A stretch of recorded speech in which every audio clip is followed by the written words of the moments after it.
Okay, so Mohr's circle in plane stress, the whole lecture today corresponds to plane stress, which means we've made one of our normal stresses equal to 0. So in plane stress, if we're going to rotate an object within that plane, and we want to know the stresses at any rotation amount, it's going to create a circle that looks like the one on the screen. And I'm going to go through and describe a couple of the characteristics of this circle. This is a geometric representation of the normal and the shear stress components acting on it when we orient it within that plane. So this, for example, would be in the XY plane. Our Z normal stress would be 0. We're plotting the normal stress and the shear stress. Shear stress is on the vertical with the positive direction downward. Normal stress is on the horizontal with the positive direction to the right. Now, depending on which reference text you look at, you may see the shear stress upward, but the textbook that we are using, and I'm told the more contemporary interpretation, is to have shear stress positive downward.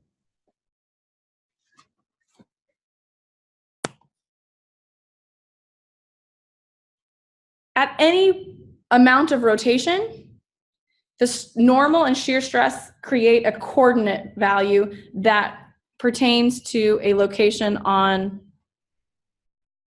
the circumference of the circle. So for example, this point P here is some magnitude of sigma x and some magnitude of tau xy. So if you had a little element like this, let's say oriented in the xy direction, sides parallel and perpendicular to x and y, it would have a normal stress that is positive. We know it's positive because we're to the right-hand side of the axis, right? This being our axis.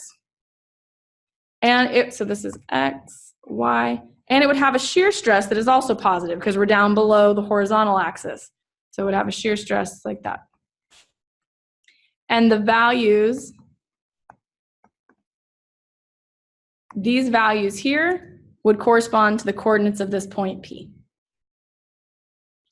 And you can see that the equation for the R,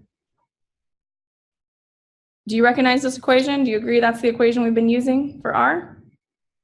Okay, so if we look at that in terms of this circle, tau xy is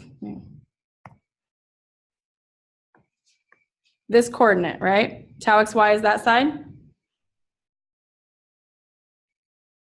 Do you agree? Okay. And the difference between sigma x and sigma y divided by 2 is this side here. Now, that may not be readily apparent, but if I explain to you that sigma y is at the end of the extension of that diameter line, then would you agree the difference between sigma x and sigma y divided by 2 has to be this horizontal leg of this triangle? And then this becomes the Pythagorean theorem? Yeah. So R stands for radius, really. That's kind of why we use R. It's the radius of this circle. And you can see the maximum value of R, or I shouldn't say that. Shear stress is maximum when you're at the bottom of this circle, right? That's when you have your radius being your full vertical component. Okay.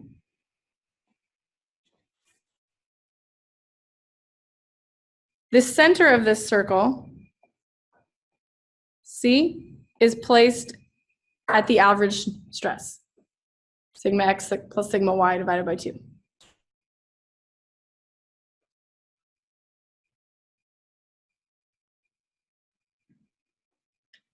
Any questions right now? Anything getting in the way of you being able to continue along this process? Sigma y is the diameter. The diameter? Okay, so let's talk about that. What this is showing us is the rotation, the stress components as we rotate around. So we start out with this orientation here, okay? And with that orientation, we're at this point here, the big red dot. And as we rotate all the way around the circle, 360 degrees, so 360 degrees in Mohr's circle is 180 degrees of real rotation. Because if we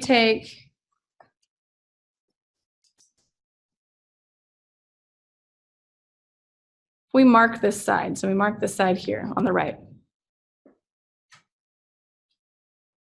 and we start rotating. Let's say we're rotating counterclockwise, so that green line is kind of moving towards the top. If I rotate this material counterclockwise, that green line, if I go 90 degrees, that green line is going to go to the top. If I go another 90, the green line is going to now be on the left side of my cube. When I get to where it's on the left side of my cube, the stress on it is identical to what it was before when it started, right? So 180 degrees brings us back to an identical stress state. Therefore, on this circle, 360 degrees should bring us back to an identical stress state, which means that if I were to rotate just 90 degrees in my real space, so 90 degrees of material rotation, now my green side becomes this blue horizontal side on the top. That's 90 degrees. That corresponds to 180 degrees down here, which brings you there. So this circle is really intended to show you the X face as it rotates about, but we know that rotating the X face 90 degrees in real space is the same as getting your sigma Y component. So really in this one, there must be some positive sigma Y as well, because this is a positive normal stress value. That was a good question. Other questions?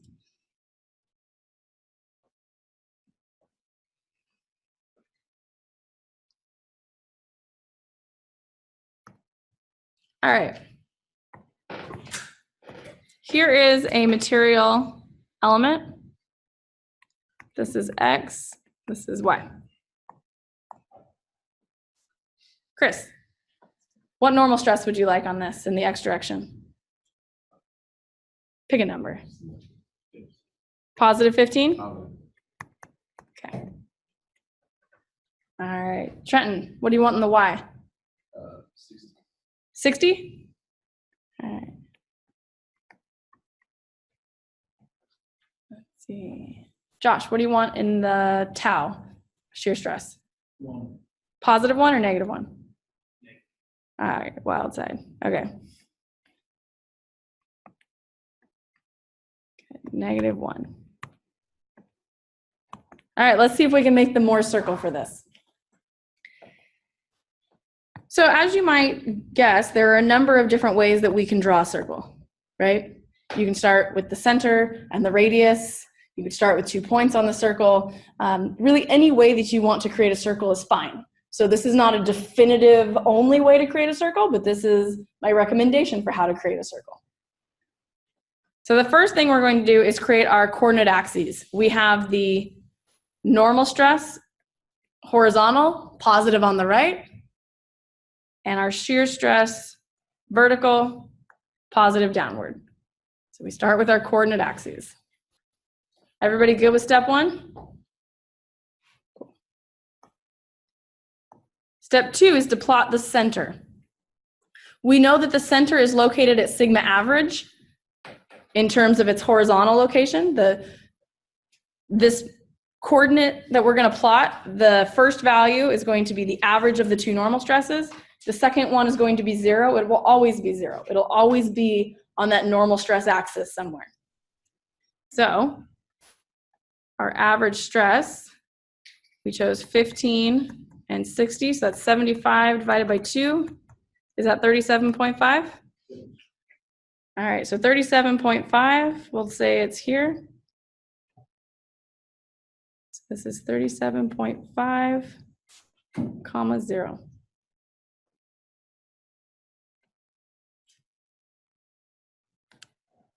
Questions or concerns about this step?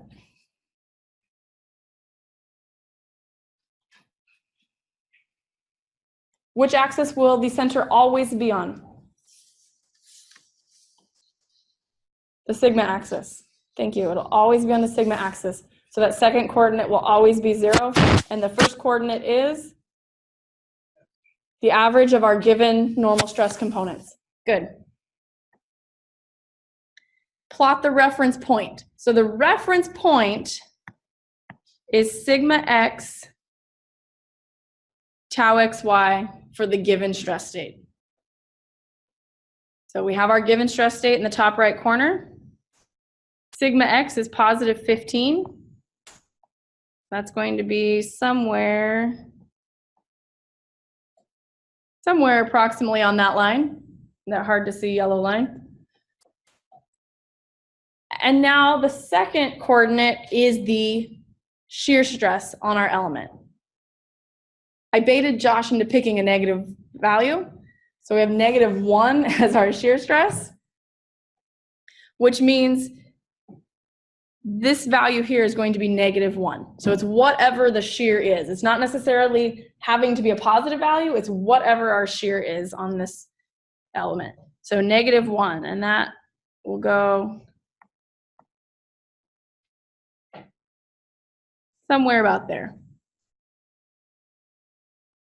This is 15, -1. Questions, concerns?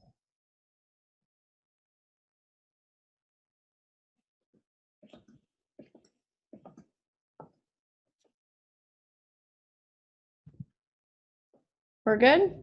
Awesome. Now we're going to connect the reference point to the center. And that becomes our radius. So the distance between those two is our radius. And we use that to create a circle. So now you kind of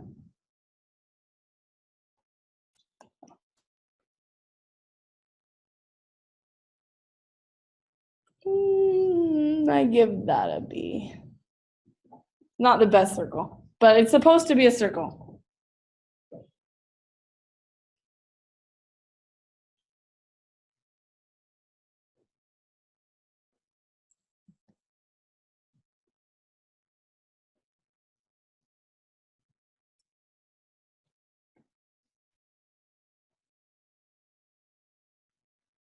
Questions? Just the third step, the reference point. Yes. Okay. And that's that theta equals 0, and that'll give us the 15 -1. Yes. Yeah, so the reference point is based on whatever orientation you're given, which we're going to use as our theta equals 0 direction. So that's our unrotated orientation. Now, I mean, it might be, wow, that's terrible. It might be drawn like this, but we're going to say, okay, that's X, that's Y, and that's going to be our 0 rotation. And very important, you have to define. So you're going to have a material element like this. It's going to be up to you to define which direction is X. X could be this one, X could be that one, right? Unless you're given a coordinate system. But in real life, you don't walk around looking at things with coordinate systems on them, right? Like if you have this object, you have to impose the coordinate system. So you can choose to make this X or make that X. In the overall, the circle is going to be the same. It's not going to make a difference. But in terms of your reference point, you'll get a different reference point depending on which one you choose. So if instead we had chosen, let's say we chose this to be X and that to be Y. Now our reference point would be 60, -1. Which is going to be there. Is that would be sigma Y? The first one? The X, technically, not the X. Yes, it would, right. I don't want to put that on there because it's a little bit confusing having it on there because it's not on the other side of the diameter. But believe me, if you rotated your axes 90 degrees to start with, that is the point you would get. You would then end up drawing the same circle. All right. The reason that it's off, the reason it's not down here has to do with the fact that your shear stresses flip between positive and negative when you rotate 90 degrees. Cool. More information than you needed. But the point is, depending on how you orient your coordinate systems, you'll start with a different point. In the end, you'll get the same circle.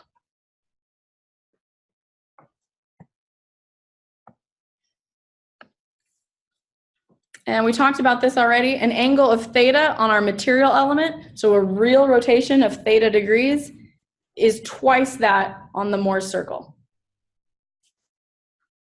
When we do the rotation in the real material, it goes in the same direction on Mohr's circle. So if we were to rotate the axes counterclockwise, so let me get rid of these since those are not the ones we're using.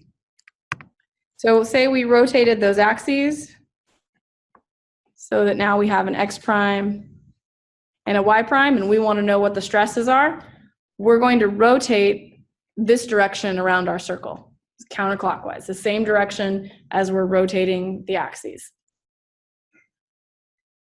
But we're going to rotate twice as many degrees. Now, if you look at these circles, there are some key points on these circles that should be familiar based on what we talked about last time. So when we talked about the principal plane, what was true on the principal plane? That thing, tau xy is 0. Tau xy is 0. What else happened on the principal plane? Normal stress. Maximum and minimum normal stress, and tau is 0. So where on this circle do you see that happening? D and B, perfect. Right, at these points along this axis, we have 0 shear stress. So where that axis intersects with the circumference of the circle, we have 0 shear stress, and we have our maximum, which would be sigma 1 normal stress, and our minimum, which would be sigma 2 normal stress. And what happens on the maximum shear plane? Average what? Normal stress. No, just normal stress. Average normal stress and max or min shear stress. Good. Where do we see that happening? Right, E and F. Those are our maximum shear planes. So this is sigma equals sigma average.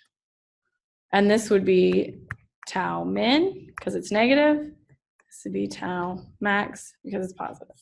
Good, very good. So now, in this figure, A, this point here, A is our reference point on the bottom right. And what this is showing you is that we can measure, let me get some different colors, we'll make this one green. We can measure the rotation from our given reference plane to these principal or shear planes based on Mohr's circle. So if we want to know the rotation to our principal plane, we would rotate to this horizontal plane here. That would be theta p, or let me rephrase, that would be 2 times theta p1, right? Because theta p1 corresponds to the amount of rotation in the actual material. This angle here is got to be twice that actual rotation. And you could keep rotating another 180 degrees in Mohr's circle, or 90 degrees in real space, and you get to your next principal plane. You could also have rotated the opposite direction by that many degrees, and then gone around like that. So you can report your principal angle is either a positive or a negative degrees. If we go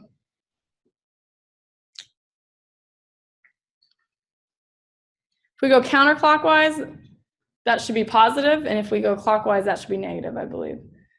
You can confirm that in your textbook, but I'm nearly certain that's the case. Positive is counterclockwise rotation. Then if we want to know the angle to the shear plane, the easiest way to measure it is to come down here, figure out that angle, or you could go up there to that one. So you have two different answers for what would be your rotation, and then either way you go, you can go another 180 on the Mohr's circle to get there. So now in terms of how you get these angles, let me erase some of these arrows. You have the coordinates of this point A, which means you have this dimension and you have that dimension. From that, you should be able to get an angle using trigonometry. Or similarly, those could also create this triangle from which you could get that angle. Okay? And just a quick question. Yes. For the example that we did, Mm-hmm. it was that point was at 15, -1, right? Yes. Okay. Yes, so for our example, theta P would be this tiny angle here. Because we chose such a small shear stress as compared to our normal stresses, we're almost at that principal angle, right? So another small rotation, that would get us theta P. And then theta S, we would measure to this vertical that way. So it's going to be some number just shy of 90 degrees, which means it'll turn into some real angle just shy of 45 degrees.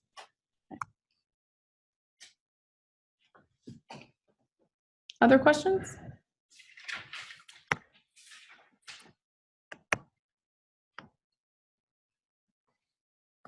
Okay. All right, so to determine our maximum shear stress,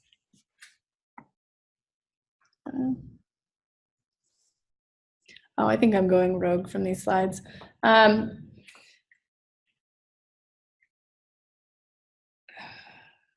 All right, so to get the maximum values of these principles, so we talked about getting the angles, but to get the maximum values, you essentially need this radius, right? And you need to add or subtract it from the average. Now to determine the maximum shear stresses, we talked about how to get the angles already to them, but what you need to know to calculate the value is this radius dimension, plus or minus that radius. So what you should be hopefully noticing is that we previously talked about algebraic equations. This here is a geometric approach, and to use it, you need to use the trigonomic functions that relate to a circle, but mathematically, those two are one and the same. The equations of this circle are the same as the equations we've already been using.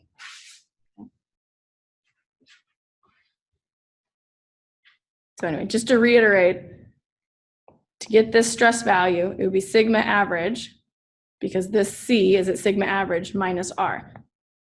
I can do that by inspecting the circle, or I can do that from the equation that we did last time. Mathematically, it's the same.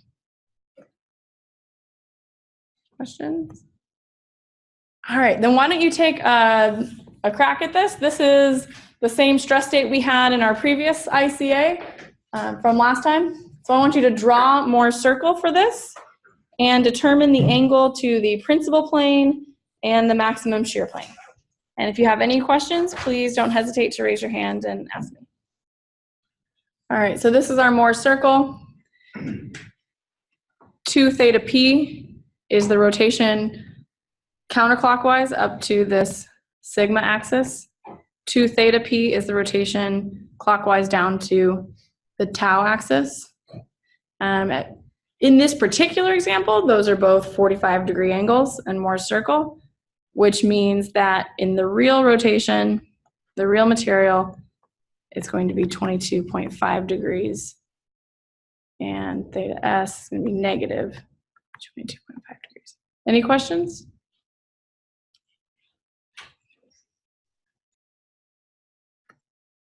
The other thing we can do with this Mohr's circle is to calculate the stress on an arbitrary plane. So we can rotate it, say 60 degrees in real space, and then find out from Mohr's circle what the new stress components are going to be.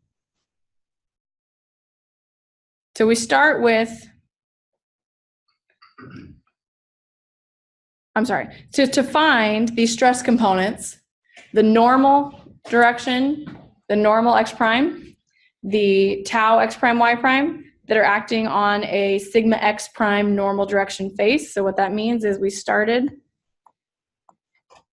with our material like so, with that being the x and the y, and then we rotated it to some new orientation where this is x prime and this is y prime, and our circle is telling us the stresses on this face, the one with the normal to the x prime direction. And we're rotating at some degree theta in real space, and that corresponds to 2 theta in our Mohr's circle. And so we take this radial line. This is our reference radial line, the one that goes from the center to our reference point, and we're going to rotate it by whatever the degrees are for 2 theta. So say that is 2 theta. That would be our rotation. And then we're going to use trigonometry to get these new coordinates, which are going to be sigma x prime, comma tau x prime, y prime.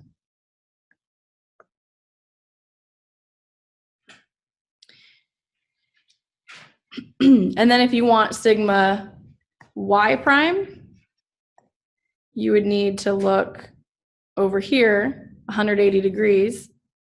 This point will give you sigma y prime, but it's going to be plotted with a negative tau x prime y prime.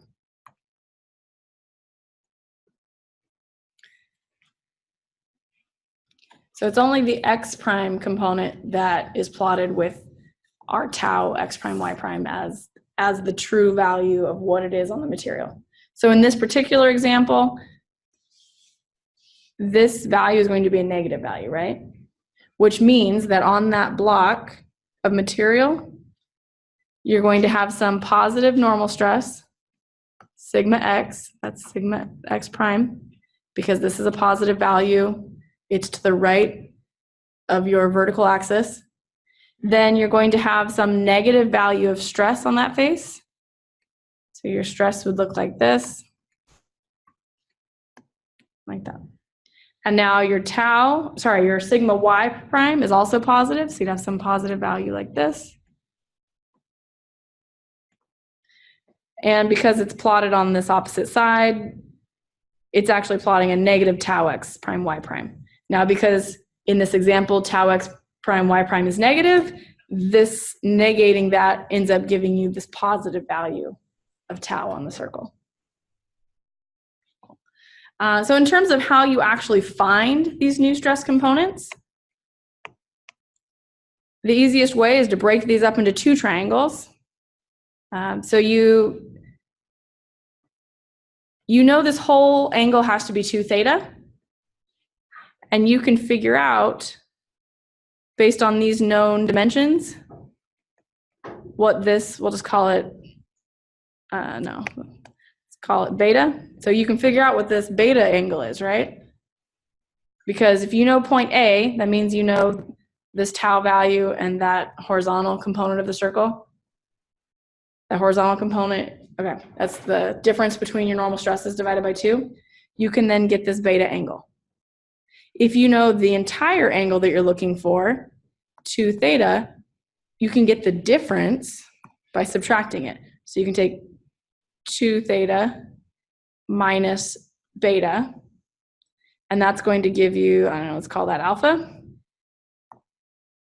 And I'm just picking these arbitrarily. They may or may not align with anything you see in the textbook, but that means this angle here would be alpha. Once you know that, you should be able to get the horizontal and vertical components based on that value of angle. How do you figure out 2 theta? That would be given in the problem. The problem would say that we're rotating this block, say 35 degrees.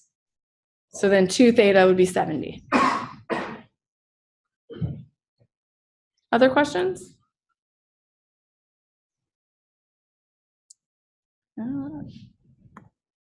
All right, then let's try another exercise. For this one, I want you to start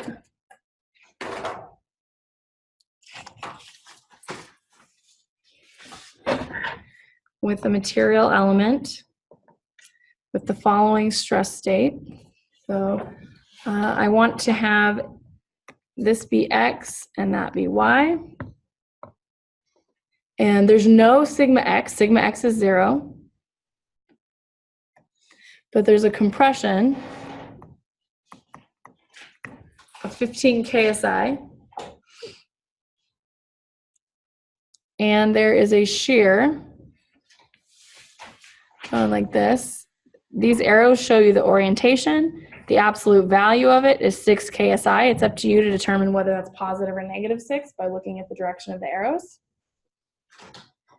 And there is a weld that is oriented at a 60-degree angle from the horizontal. And we have 3. How many groups do we have? 3? All right. Okay, so I have 3 different ways I want you to look at this. Group 1 here, right here. I want you to look at an element who is rotated such that X prime and Y prime are like this. So that crack would be, or that weld would be right along, say, that direction. And this group here in the middle, I want you to look at it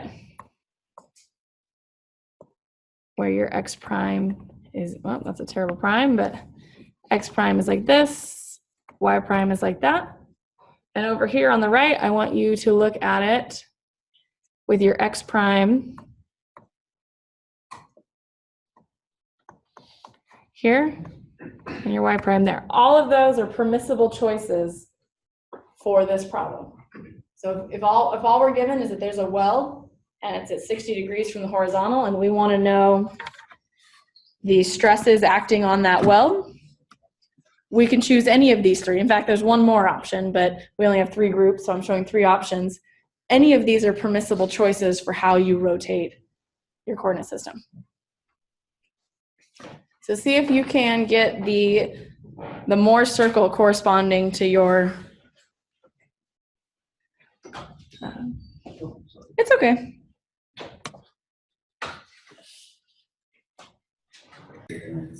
Okay, does anybody have values yet?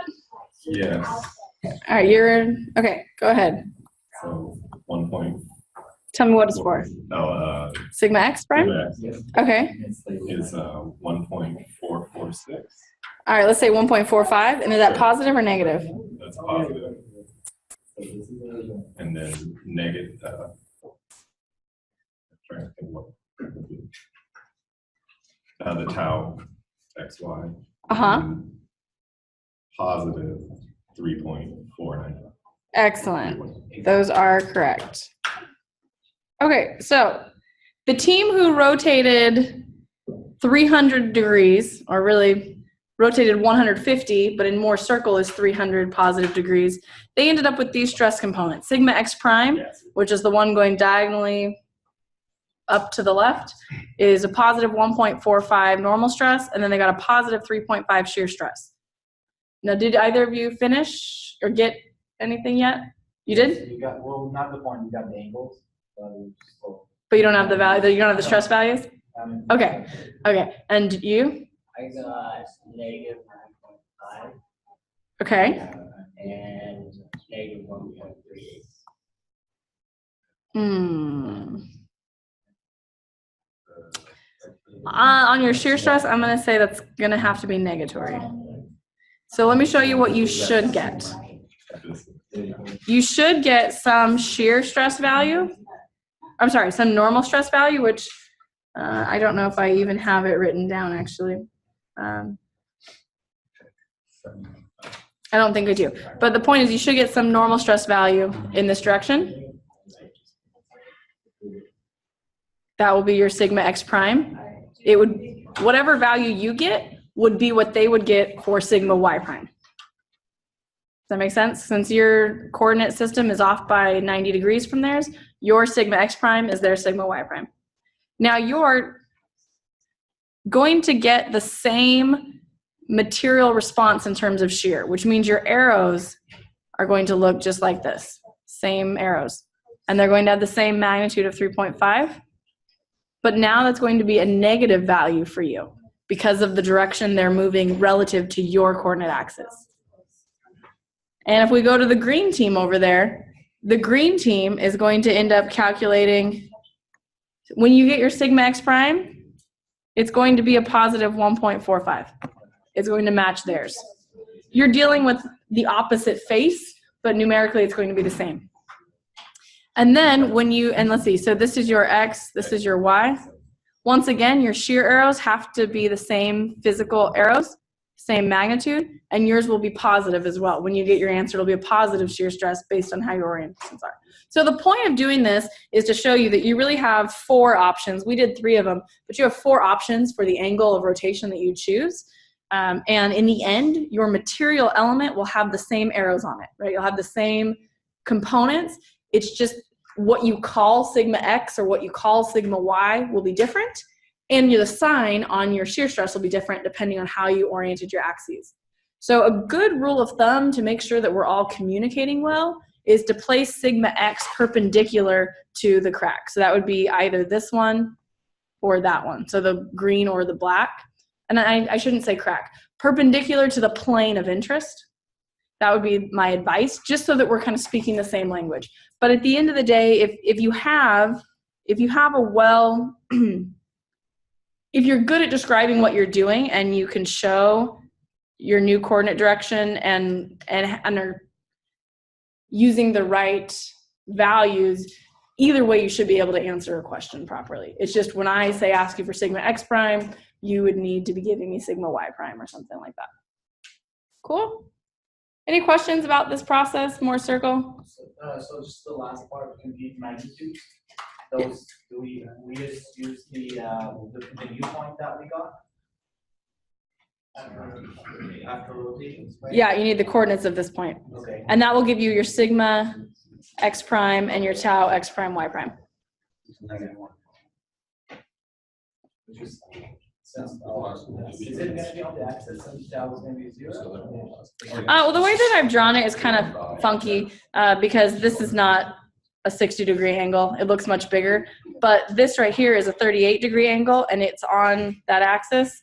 And so if you go down 60, it's got to be somewhere close to that axis.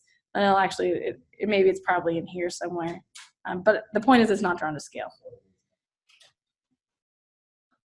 Everything we've done today pertained to plane stress. You can create identical circles that correspond to plane strain and do strain transformation. Okay, so it's the same concept, except now the average location of your average strain is the center of your strain Mohr's circle. Your radius is this function that has the strain components in it, but we talked about this function last time. The difference in your strains divided by 2 gives you the horizontal component, and then your shear strain over 2 gives you the vertical component to your reference point. Everything else is identical. All right, so that brings us to this slide where we talk about, on one slide, we can summarize everything that we have done. And yeah, so if we start with a stress state, we can rotate to a new stress state, right? We can calculate principal stresses and we can calculate average and maximum shear stress. Then if we know our material properties, we can go from stress to strain. You can rotate your strain. You can calculate principal strains, average strains. So you can kind of go wherever you need to go.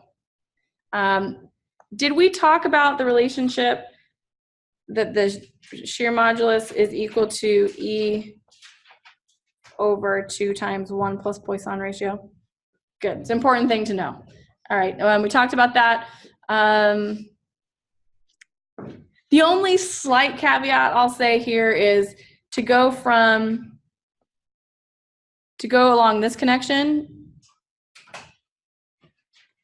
No, that's not right. So our transformation equations we talked about in terms of plane stress, and then these we talked about in plane strain, which will not be something that happens at the same time. So technically speaking, you can't really convert here and then come down here and convert there. You can't really do that, but you can do one of these conversions depending on whether you have a plane stress or a plane strain state. But the point being is if you need to end up here and you have plane stress, you can convert it first, then go through your material properties to get there. Or if you have plane strain, you can go first through your material properties to get here and then convert there. So you just need to make sure you know whether it's plane stress or plane strain, so you know which of these is appropriate to use.